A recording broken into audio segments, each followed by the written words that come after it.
السلام علیکم ورحمۃ اللہ وبرکاتہ۔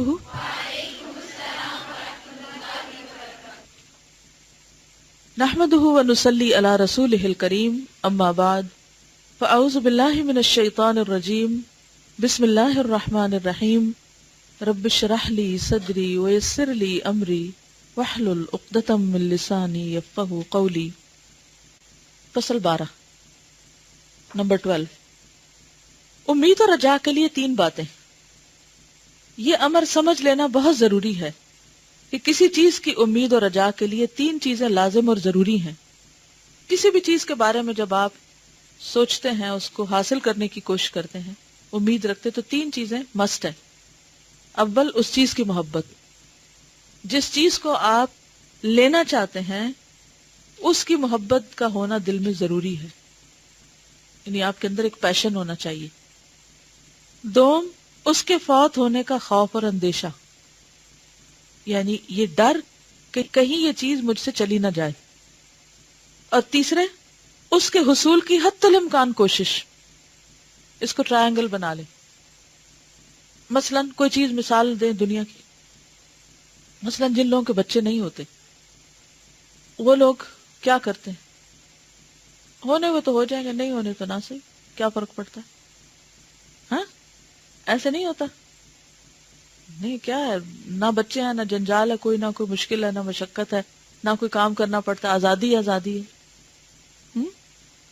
آرام سے سوتے ہیں، آرام سے جاگتے ہیں، ہر طرح کے ڈاکٹر کے پاس جاتے ہیں، مال لگاتے ہیں، ٹریول کرتے ہیں، دعائیں مانگتے ہیں، بعض اوقات ایمان بھی گنوا دیتے ہیں درگاہوں پہ جا کے۔ اور یہ سب چیز کیوں ہوتی ہے؟ کیوں یہ سب کرتے ہیں؟ نمبر 1، اولاد کی محبت ہوتی کہ بس دل میں ایک شدید تڑپ ہے کہ میرا بچہ ہونا چاہیے۔ نمبر 2، اس کے فوت ہونے کا خوف اور اندیشہ، صرف بچے کے نہیں، اس کے پیدا ہونے کا جو چانس ہے۔ جو لوگ ٹریٹمنٹ بھی کراتے ہیں تو آپ نے دیکھا ہوگا کہ اس میں بعض اوقات تو ڈاکٹرز بتا دیتے ہیں کہ ہاں یہ پروگرس کرے گا، یا بعض اوقات کہتے نہیں کہ چانسز بہت کم ہیں۔ تو وہ جو ناکامی کا خوف ہوتا ہے نا، وہ بہت پریشان کرتا ہے۔ اور تیسرا یہ کہ وہ پھر صرف شوق اور محبت رکھ کے بیٹھ نہیں جاتے، چانس مس ہونے کی فکر رکھ کے بیٹھ نہیں جاتے، بلکہ تیسری چیز ساتھ ہی شروع ہو جاتی ہے۔ کیا؟ کوشش۔ مثلا آپ کو کوئی سرٹن ڈگری کرنا ہے، کسی کو لائر بننے کا شوق، اور کیا بننے کا شوق ہے، مثلا ڈاکٹر بننے کا شوق ہے، چلیے اب یہ شوق ہے تو ایک ہوتا ہے بس شوق ہے، بن جائے تب بھی ٹھیک ہے، نہیں بنے تب بھی ٹھیک ہے، اور ایک ہوتا ہے کہ نہیں، مجھے بننا ہی بننا ہے۔ ایک لڑکی ہے 25 ایئرس کی شاید، جس کے ہاتھ نہیں ہے اور اس نے فلائنگ کا سرٹیفکیٹ لیا ہے، اور اس میں میل میں لکھا ہوا تھا، اس کی تصویریں بھی ہیں کہ کس طرح وہ اندر بیٹھتی ہے، کس طرح کاکپٹ کو بند کرتی ہے، وہ کام کیسے کرتی ہے۔ تو اس کے نیچے لکھا ہوا تھا کہ آکسفورڈ اور کیمبرج کے اسٹوڈنٹس نے اپنی ڈکشنری سے امپاسبل کا ورڈ نکال دیا ہے، کہ کوئی چیز امپاسبل نہیں، سب کچھ پاسبل، سب کچھ ہو سکتا ہے، جو آپ اچیو کرنا چاہو آپ کر سکتے ہو، شرط یہ ہے کہ آپ اس کے لیے محنت کرو۔ تو میں یہی سوچ رہی تھی کہ اگر وہ لڑکی جس کے نمبر 1 لڑکی، نمبر 2 ہاتھ نہیں ہے، پاؤں سے سب کچھ کرے، ایوری تھنگ، اگر وہ یہ سب کر سکتی ہے تو جن کو اللہ نے 2 ہاتھ اور 2 پاؤں اور 2 کان اور 2 آنکھیں اور زبان اور دماغ اور دل اور کیا کچھ دے رکھا ہے، وہ کیوں نہیں کر سکتے کچھ؟ صرف خواہشات ہی کیوں ہیں؟ صرف تمنائیں اور امیدیں ہی کیوں ہیں؟ کاش ایسا ہو جائے، کاش ویسا ہو جائے، اور کرنا کرانا کچھ نہیں۔ تو دنیا کے معاملے میں بھی اور آخرت کے معاملے میں بھی، جب تک کسی چیز کی محبت نہ ہو، چاہت نہ ہو، اور اس کے نہ ملنے کا غم نہ لگے، اس وقت تک انسان کوشش نہیں کرتا، اور اگر کوشش نہ کرے تو خالی محبتیں بھی کچھ نہیں کرتی۔ جس امید اور رجا میں یہ 3 باتیں نہ ہوں، وہ محض امانی، قرآن میں پڑھا نا آپ نے، امانی، وشفل تھنکنگ، وہ محض امانی یعنی وشفل تھنکنگ، خیالی آرزو کے اور کچھ بھی نہیں۔ ظاہر ہے کہ امید اور رجا اور چیز ہے، اور امانی و آرزو دوسری چیز۔ یہ دو مختلف چیزیں. ہر صاحب امید و رجا اپنی مطلوب چیز کے فوت ہونے سے خائف رہتا ہے. ایک مسافر جب سفر کا راستہ طے کرتا ہے تو اسے دوران سفر میں منزل تک پہنچنے کا خوف رہتا ہے. کبھی آپ ٹریول کریں تو آپ کو یہ ہمیشہ ہوتا ہے نا، پتہ نہیں ہم پہنچیں گے یا نہیں، کہیں راستے میں ہی کچھ نہ ہو جائے، کوئی ایکسیڈنٹ نہ ہو جائے. وہ اپنی رفتار تیز کر دیتا ہے. اگر لیٹ ہو رہے ہوں یا راستہ بلاک ہو کہیں تو پھر کیا کرتے ہیں؟ مثلا آپ کا کہیں انٹرویو ہے یا کوئی جاب کے لیے آپ کو کہیں بلایا گیا ہے اور آپ گھر سے نکلے ہیں کہ راستے میں گاڑی خراب ہو گئی، تو اس کو کیا حال ہوتا ہے؟ کہتے ہیں چلو کوئی بات نہیں، گھر چلتے ہیں، ہم کہہ دیں گے گاڑی خراب ہو گئی تھی. تو ان کا کیا جائے گا؟ ہاں، انہیں کوئی فرق پڑے گا؟ جاب دینے والوں وہاں تو اور بہت سے لوگ ہوں گے. آپ نہیں جاتے، نہ جائیں، اور لوگ لے لیں گے وہ جگہ. آپ فوری طور پر کیا کرتے ہیں؟ ٹیکسی نہ ملے تو کھڑے رہتے ہیں. اور میں کہہ دوں کہ ٹیکسی نہیں ملی تھی، پیدل چل پڑتے ہیں. مختلف گاڑیوں کو ہاتھ دے دے کے روکتے ہیں، لفٹ لیتے ہیں، اس میں بھی رسک لیتے ہیں. اور پھر گھڑی دیکھتے ہیں بار بار، کہتے ہیں کہ تیز کرو گاڑی، تیز کرو. اس میں بھی رسک ہوتا ہے کہ کہیں ٹکر ہی نہ مارے، اور بعض اوقات لوگ ایکسیڈنٹ بھی کر لیتے ہیں. یہ سارا کیوں رسک لے رہے ہیں؟ کیوں بھاگ رہے ہیں؟ کیوں پیسے خرچ کر رہے ہیں؟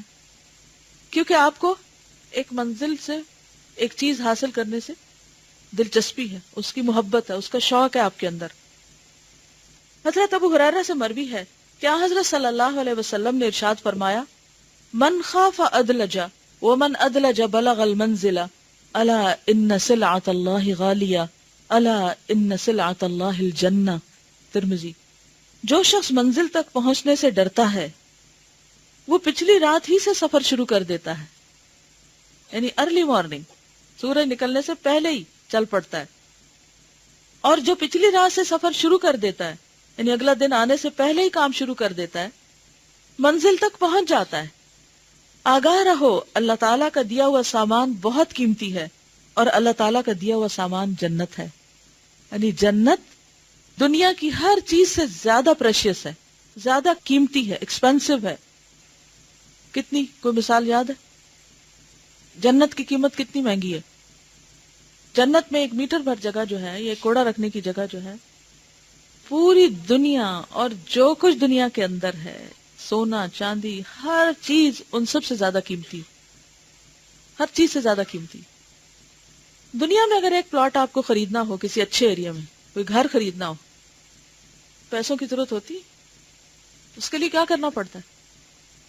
آسمان سے گرتے ہیں، محنت کرنی پڑتی ہے نا، جمع کرتے ہیں، اپنی بہت سی خواہشات قربان کرتے ہیں، اور پھر آپ پلاٹ لیتے ہیں.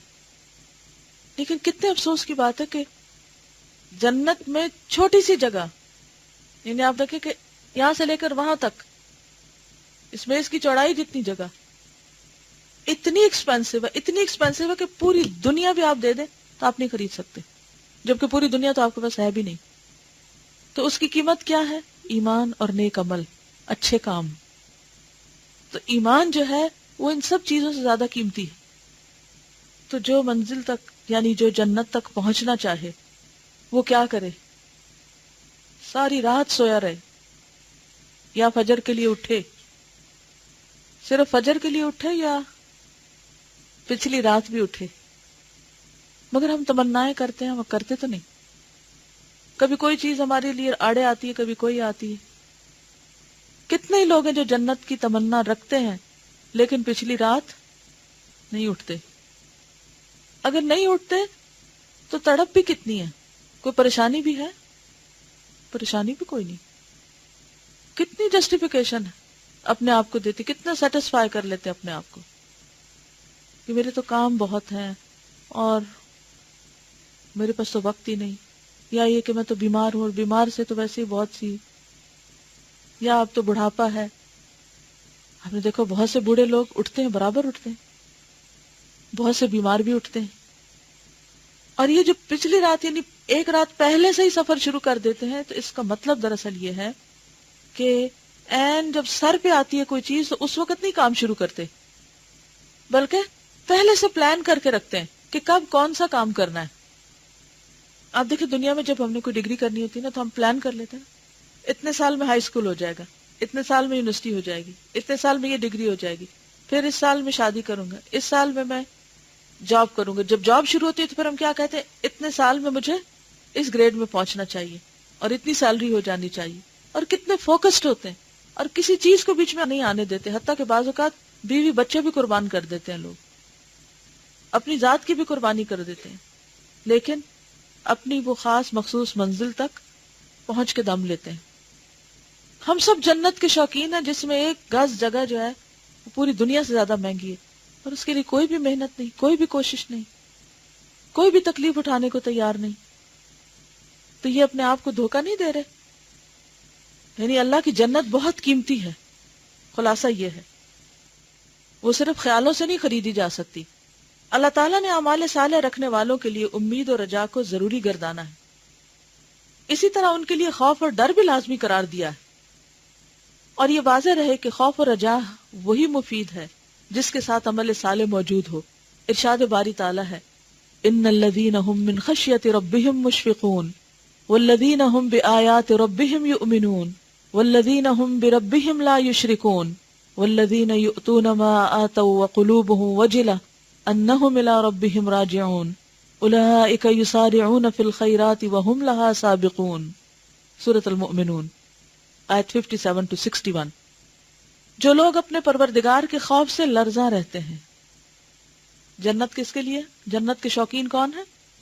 جن کے دل میں اپنے رب کا ڈر رہتا ہے، جو لوگ اپنے پروردگار کی آیتوں پر یقین رکھتے ہیں کہ جو بات انہیں بتائی جاتی ہے اس کو سچا مانتے ہیں، اور جو اپنے پروردگار کے ساتھ کسی کو شریک نہیں کرتے، یعنی شرک نہیں کرتے، اور جتنا کچھ انہیں اللہ دیتا ہے اس میں سے پروردگار کی راہ میں دیتے ہیں، یعنی صدقہ خیرات خوب کرتے ہیں، اور پھر بھی ان کے دلوں کو اس بات کا کھٹکا لگا رہتا ہے، یعنی صدقہ کر کے، ایمان لا کر، نیک کام کر کے، پھر بھی ڈر لگا رہتا ہے کہ ان کو اپنے پروردگار کی طرف لوٹ کر جانا ہے، یعنی واپس جانا ہے۔ یہی لوگ نیک کاموں میں جلدی کرتے ہیں اور ان کے لیے لپکتے ہیں، یعنی کوئی بھی نیک کام کر لیں وہ کبھی بھی آرام سے نہیں بیٹھتے کہ بہت ہو گیا، وہ مزید کرتے چلے جاتے ہیں۔ حضرت عائشہ صدیقہ فرماتی ہیں کہ میں نے اس آیت کے متعلق پوچھا کہ یا رسول اللہ صلی اللہ علیہ وسلم، ایسے لوگ کون ہیں؟ کیا وہ لوگ جو شراب پیتے ہیں اور زنا اور چوری کرتے ہیں وہ ڈرتے ہیں؟ آپ نے فرمایا، لا یا ابنۃ الصدیق ولکنہم الذین یصومون ویصلون ویتصدقون ویخافون الا یتقبل منہم اولئک یسارعون فی الخیرات۔ اے صدیق کی بیٹی، نہیں، ایسے لوگ نہیں، بلکہ وہ لوگ جو روزے رکھتے ہیں، نماز پڑھتے ہیں، صدقہ دیتے ہیں، اور پھر ڈرتے ہیں کہ کہیں ان کے اعمال مقبول نہ ہوں، یعنی قبول نہ ہوں۔ یہی لوگ خیر اور بھلائی میں جلدی کیا کرتے ہیں، سستی نہیں کرتے، ڈیلے نہیں کرتے، بلکہ کرتے چلے جاتے ہیں کہ اور کر لیں، مرتے دم تک ان کی دوڑ ختم نہیں ہوتی۔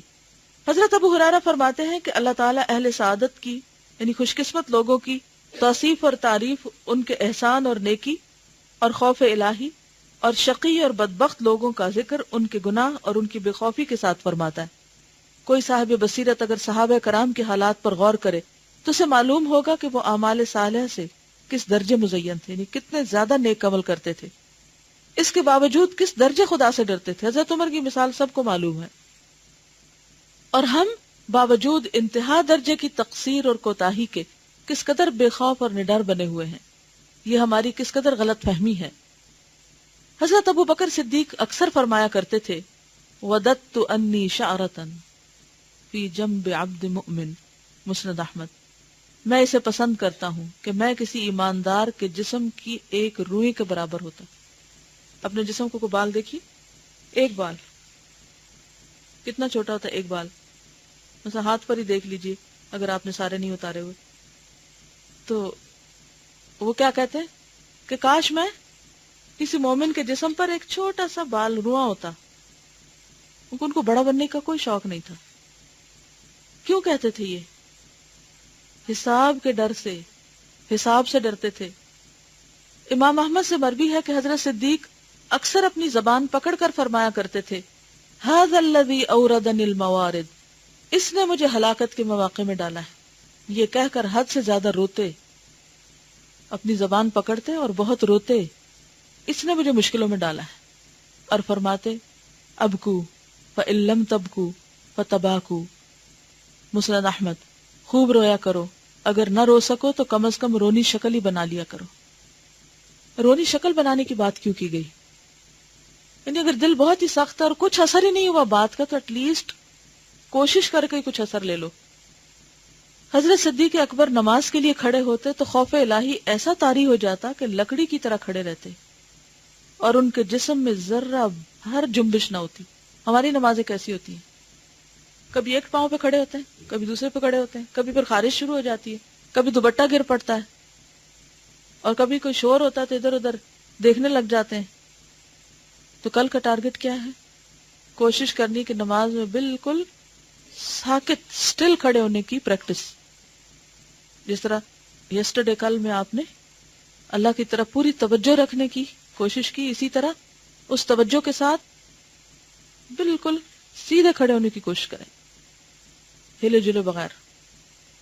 اچھا، بعض لوگ اگر کہیں تراویح پڑھیں قرات سنیں تو وہ صف میں کھڑے ہو کے ہلنے لگتے ہیں، پوری صف کو ہلانے لگتے ہیں، کیونکہ وہ ایک وارث ہوتا ہے نا، دوسرے بھی ساتھ ہلنا شروع ہو جاتے ہیں اور پھر آگے سے آگے سب خوشبو خراب ہو جاتا ہے۔ ایک مرتبہ ایک پرندہ آپ کے سامنے لایا گیا، آپ نے اسے ہاتھ میں پکڑا اور الٹ پلٹ کر دیکھا، پھر فرمایا کہ اس وقت تک کوئی جانور شکار نہیں بنتا اور کوئی درخت کاٹا نہیں جاتا جب تک وہ تسبیح الہی کو ترک نہ کر دے۔ یعنی تم پکڑے نہ جاتے اگر تم تسبیح کرتے۔ اس سے کیا پتہ چلتا ہے؟ ہر لمحے ذکر سے غافل نہیں ہونا۔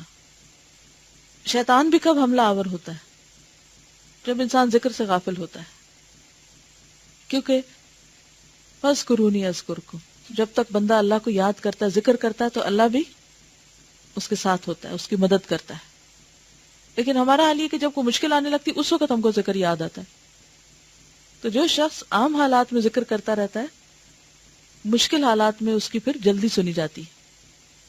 آپ کی وفات کا وقت قریب آیا تو حضرت عائشہ صدیقہ سے خطاب کرتے ہوئے فرمایا، یا بنیہ انی اصبت من مال المسلمین هذه العباء وهذا الحلاب وهذا العبد فاسرعی به الى ابن الخطاب۔ بیٹی، میرے پاس مسلمانوں کے مال میں سے یہ چیزیں ہیں، ایک عبا، ایک دودھ دونے کا پیالہ اور ایک غلام، تم اسے جلد سے جلد خطاب کے بیٹے عمر کے پاس پہنچا دو۔ خلیفہ تھے نا، تو خلیفہ ہوتے ہوئے انہیں کچھ چیزیں استعمال کے لیے دی گئی تھی کہ بحیثیت خلیفہ تم یہ استعمال کر سکتے۔ جیسے ہمارے ہاں جو لوگ گورنمنٹ میں ملازمت کرتے ہیں ان کو بعض اوقات گھر دیا جاتا ہے یا گاڑی یا کچھ اور ایسی سہولتیں۔ اب کیا ہوتا ہے کہ پھر اس کے بعد جب وہ ملازمت چلی جاتی ہے یا ریٹائر ہو جاتے ہیں تو ان کے اوپر کیا فرض عائد ہوتا ہے کہ وہ چیزیں واپس لوٹا دیں۔ لیکن عموماً کیا کرتے ہیں لوگ، اگر کسی کو فرنشڈ گھر ملا ہوا ہے تو کتنے لوگ ہوں گے کہ جو ایک سوئی سلائی تک واپس وہیں رکھ کر نکلیں کہ یہ مجھے فیسلٹی ملی تھی صرف ایک مخصوص جاب کی وجہ سے، جب میری جاب ختم تو میری فیسلٹی بھی ختم، اب باقی چیزوں میں میرا حق نہیں۔ اور حضرت عمر کو اس لیے بھجوائی کہ انہوں نے حضرت ابوبکر رضی اللہ تعالیٰ عنہ نے خود حضرت عمر کو اپنے بعد خلیفہ نامزد کیا تھا کہ اب ان پہ میرا حق نہیں، اب یہ عمر کے پاس جانی چاہیے۔ یعنی خوشی کے ساتھ، اور کیا کہا، اسرعی، جلدی کرو، لے جاؤ ان کے پاس، یہ حقدار تک پہنچ جائیں۔ یعنی ایک طرح سے وہ چارج دے رہے ہیں اپنی کسٹڈی میں جو چیزیں ہیں ان کا، اور ہیں بھی کتنی چیزیں، یہ بھی آپ دیکھیں۔ کیوں کر رہے ہیں ایسا؟ آج اگر کوئی ایسا کرے تو اس کو کیا کہتے ہیں؟ بے وقوف ہے، اس کو تو پتہ ہی نہیں۔ اور اس وقت مثالیں دیتے، فلاں جب ریٹائر ہوتا تو اس نے کس کس طرح غبن کیا اور فلاں نے کیا کیا اور فلاں نے کی، اس طرح کی مثالیں بیان کرنے کا مقصد کیا ہوتا ہے؟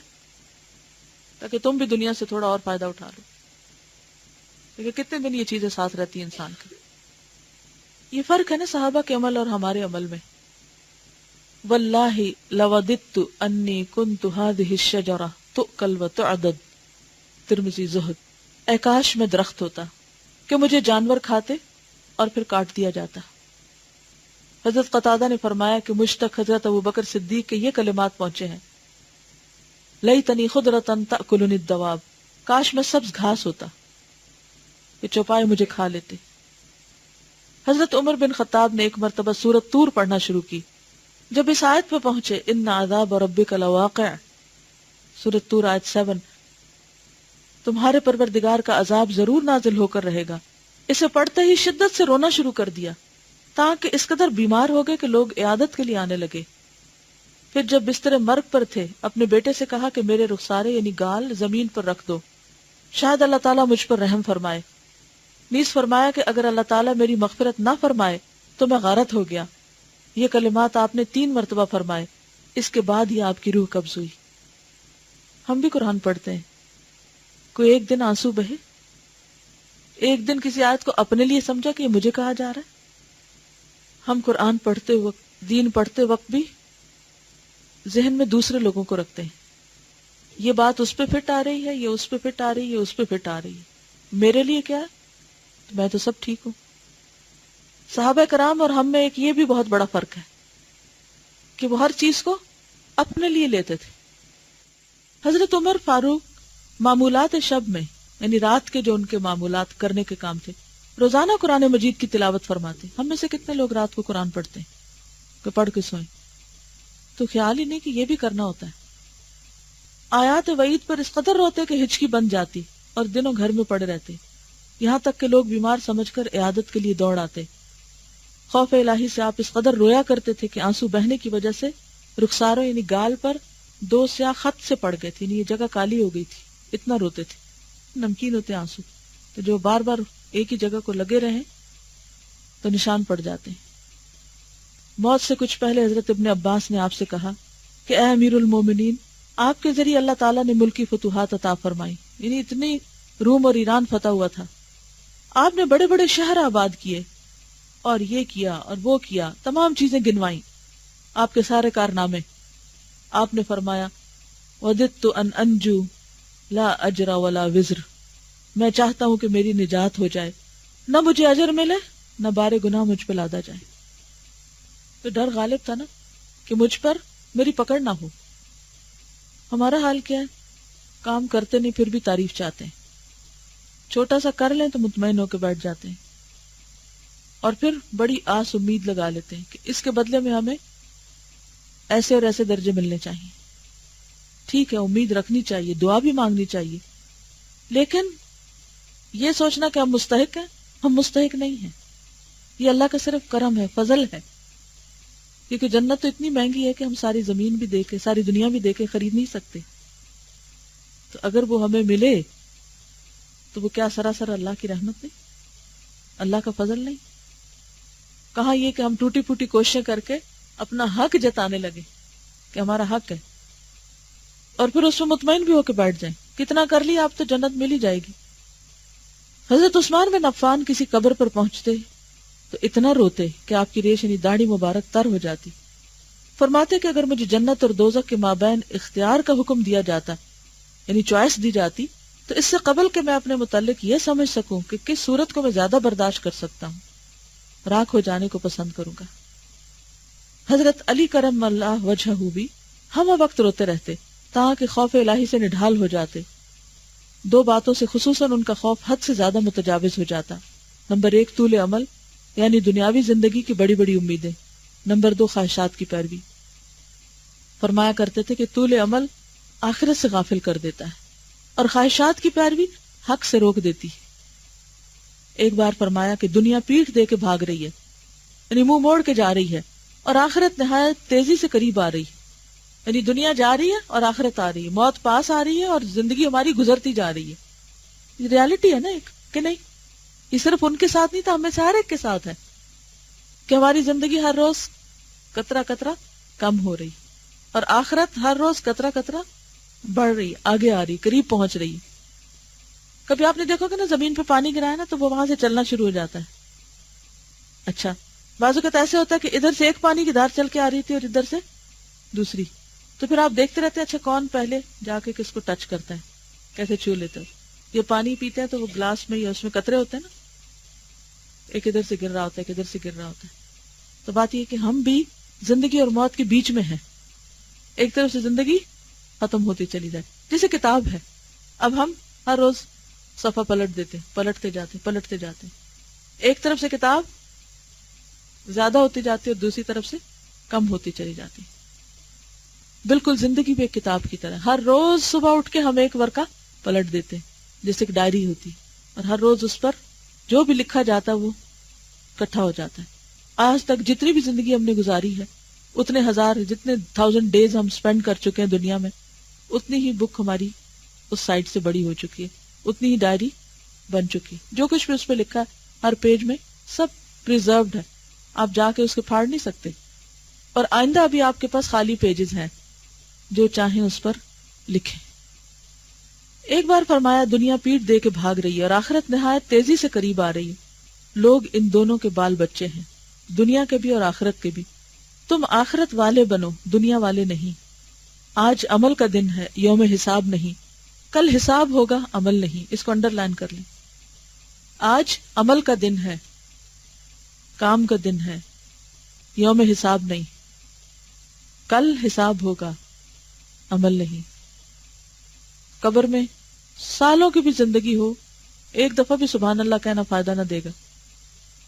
اور آج اگر چھوٹی سی نیکی بھی کریں گے تو وہ لکھ لی جائے گی اور ملٹی پلائی ہو جائے گی. لیکن آج ہم غافل ہیں، آج اس وقت کی قدر نہیں کرتے. حضرت ابو الدرداء فرماتے تھے کہ قیامت کے دن سب سے زیادہ مجھے اس باس پرس کا خوف ہے کہ تم نے جو کچھ علم سیکھا اس پر عمل کتنا کیا. اور کہا کرتے تھے کہ مرنے کے بعد جو کچھ پیش آنے والا ہے تمہیں اگر معلوم ہو جائے تو تم شوق سے کھانا پینا چھوڑ دو. جو کھانے کا شوق ہوتا نا ہمیں، یہ کھانے کو دل چاہ رہا ہے، وہ کھانے کو دل چاہ رہا ہے، یہ سارے شوق ختم ہو جائیں. اور گھروں میں نہ رہو بلکہ پہاڑوں کی طرف نکل بھاگو، جیسے خوف خطرے کے وقت لوگ نکل جاتے ہیں. ماتم کرو اور روتے ہی رہو. اے کاش میں درخت ہوتا، کاٹا جاتا، کھا لیا جاتا.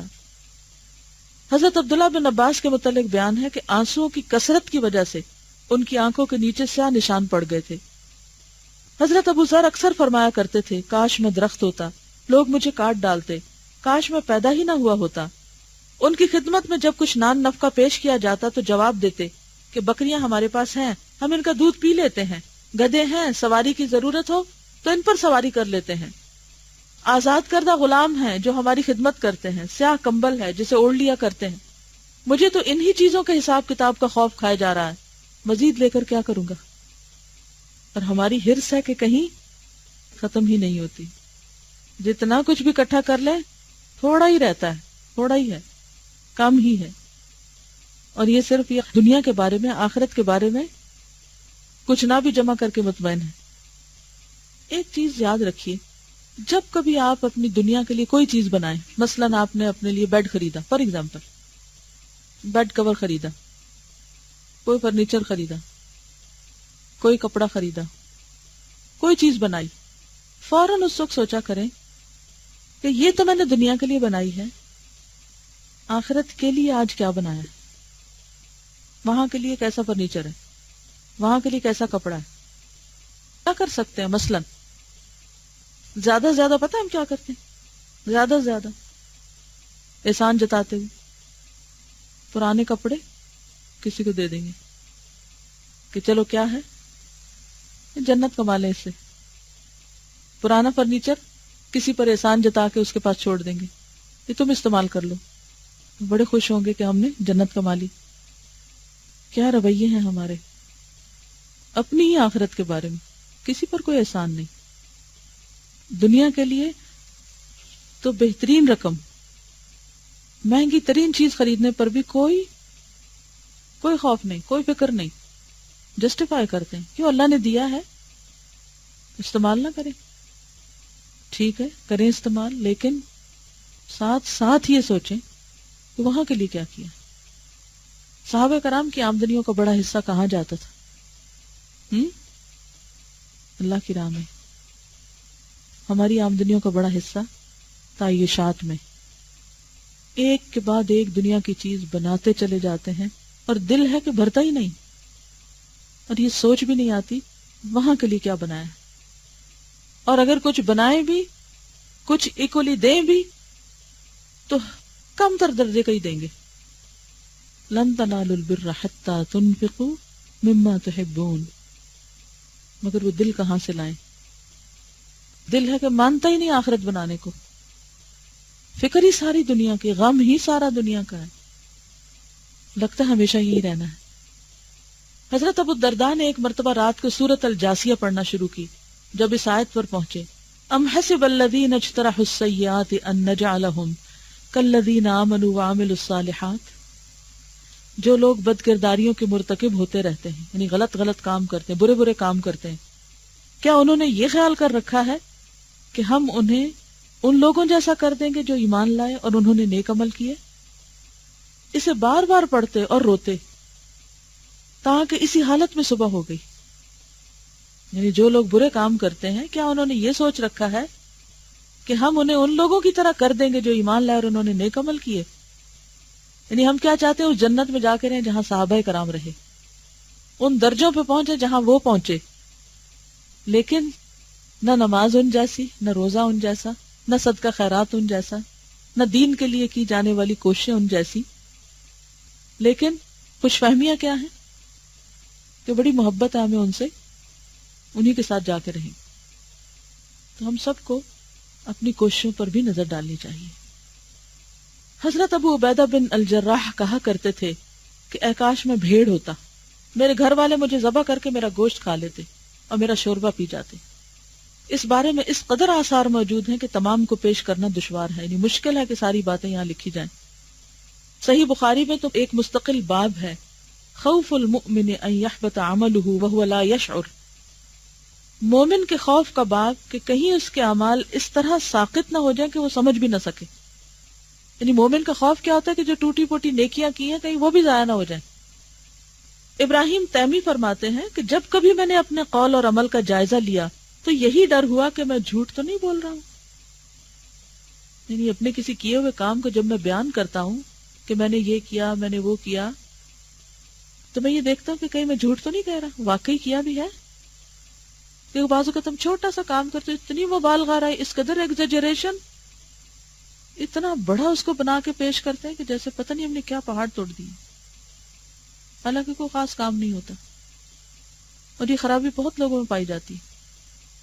تو ہم سب کو کیا کرنا ہے؟ اپنا اپنا جائزہ لینا ہے کہ جب کبھی اپنے کسی عمل کا ہم خود سے خیال کرنے لگے یا کسی سے ذکر کرنے لگے تو سوچیں کہ کہیں جھوٹ تو نہیں بول رہے، سچ کہہ رہا ہوں، یا ہے وہ۔ ابن ابی ملیکہ کہتے ہیں کہ میں ایسے 30 صحابہ سے مل چکا ہوں جو کثرت خوف الہی کی وجہ سے اپنے متعلق نفاق سے ڈرتے تھے کہ کہیں میں منافق تو نہیں، پھر بھی ان میں سے کوئی یہ نہیں کہتا تھا کہ میرا ایمان جبریل اور میکائیل کے ایمان کے برابر ہے، یعنی صحابہ میں سے کبھی کسی نے دعویٰ نہیں کیا۔ حضرت حسن فرمایا کرتے تھے کہ مومن ہی اللہ تعالیٰ سے ڈرتا ہے، منافق نہیں ڈرتا۔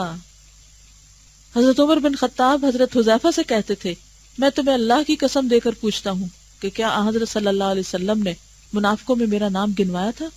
وہ کہتے ہیں نہیں، لیکن تمہارے سوا کسی اور کی صفائی پیش نہیں کروں گا، یعنی ہر ایک مت پوچھنے آ جائے مجھ سے۔ ابن تیمیہ کی تصریح کے مطابق حضرت حذیفہ کا مقصد یہ نہیں تھا کہ حضرت عمر کے سوا نفاق سے کسی اور کی برات پیش نہیں کروں گا، بلکہ مقصود یہ تھا کہ یہ دروازہ تمہارے سوا کسی اور کے لیے نہیں کھولوں گا کہ ہر شخص اپنی نسبت دریافت کرتا رہے اور میں اس کی وضاحت کرتا رہوں۔ اسی روایت کے قریب حضرت صلی اللہ علیہ وسلم کی ایک اور حدیث بھی ہے، کسی نے آپ کی خدمت میں گزارش کی کہ میرے حق میں دعا فرمائیے کہ 70,000 آدمی جو بلا حساب و کتاب جنت میں داخل کیے جائیں گے ان میں میرا نام بھی ہو۔ آپ نے فرمایا اکاشا تم سے سبقت لے گئے، یعنی اکاشا نے دعا کروائی اور آپ نے ان کے لیے کر دی۔ اس سے حضرت صلی اللہ علیہ وسلم کا یہ مقصد نہیں ہے کہ حقدار صرف اکاشا ہیں، بلکہ یہ کہ اگر اس کے لیے دعا کی جائے گی تو یکے بعد دیگرے بہت سے لوگ کھڑے ہو جائیں گے اور کہیں گے ہمارے لیے بھی دعا فرمائیے۔ یہ دروازہ جب کھل جاتا ہے تو ممکن ہے ایسے لوگ بھی کھڑے ہو جائیں جو اس کے مستحق نہ ہوں اور کہنے لگے کہ ہمارے لیے بھی دعا فرما دیجیے۔ اس لیے اس سلسلے کو یہاں روک دینا ہی اولا اور بہتر تھا، واللہ اعلم۔ وآخر دعوانا ان الحمد للہ رب العالمین، سبحانک اللہم و بحمدک، نشہد ان لا الہ الا انت، نستغفرک و نتوب الیک۔ السلام علیکم و رحمۃ اللہ وبرکاتہ۔